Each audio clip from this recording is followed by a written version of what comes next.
Алтан булгийн чөлөөт бүс эх 6 сарын 22 нээлттэй их болсон талаар болон тус чөлөөт бүсэд Оросын албаны улсын иргэд визгүй бусад орны иргэд 10-15 хоногийн хугацаатай дамжин өрөх визтэйгээр зорчид эхлэх болсонтой холбоотойгоор Алтан булгийн чөлөөт бүсийн захирагч мэдээлэл хийлээ. Ер нь бол Оросын албаны улс болон бүгд найрамдах хятад ард улс чинь нийтдээ дэлхийн нийт хүн амын 26% амьдардаг шүү дээ. Өөрөөр хэлэх юм бол 1 тэрбум 600 гаруй сая. Тэгэхээр энэ 26%-ийг одоо том зах зээл дээр Монгол улс яаж ажиллах вэ гэдэг нь манай өөрөө стратеги эдийн засгийн маш том ач холбогдолтой асуудал. Тэгэхээр энэ дээр л зориулж Алтан булгын худалдааны чөлөөт бүс ажиллана.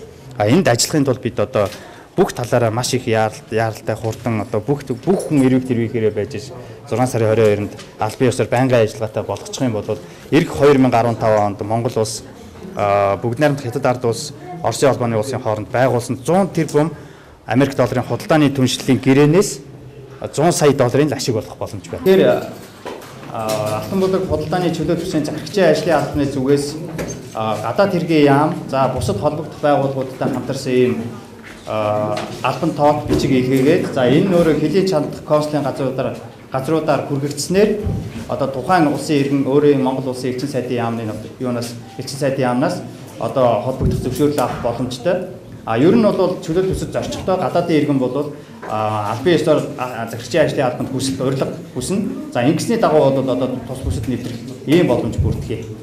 Мөн тус чөлөөт бүсэд газар эзэмших хүсэлтэй иргэд худалдаа үйл ажиллагаа явуулах төсөл хөтөлбөрөөр боловсруулан хандах шаардлагатай байна. Чөлөөт бүсэд газар эзэмших зөвшөөрөл авсан ирнэ газрын төлбөрөө төлөвлөгөө 5-6 жил болсон. Газраа зориултын дагуу ашиглаж барилга бариагүй байгууллагуудын газар эзэмших эрхийг цуцлжээ. Одоогийн хэлбэрээр мэдээж газаргүй байх юм бол одоо энэ худалдааны чөлөөт бүсийн үйл ажиллагааг дэмжих чиглэлтэй төсөл сонгон шалгаруулалтаар бол газар эзэмших эрх нь бол нээлттэй байж байгаа. Өөрөөр хэлэх юм бол та хэрвээ тухайн нутаг дэвсгэр дээр газар эзэмшээ гэж хүсвэл өөрийнхөө төслийг бариад ир. За төслийг чинь бид судалж үзье. Ямар хугацаанд хэдийн хэмжээнд ажилтнанд оруулах боломжтой.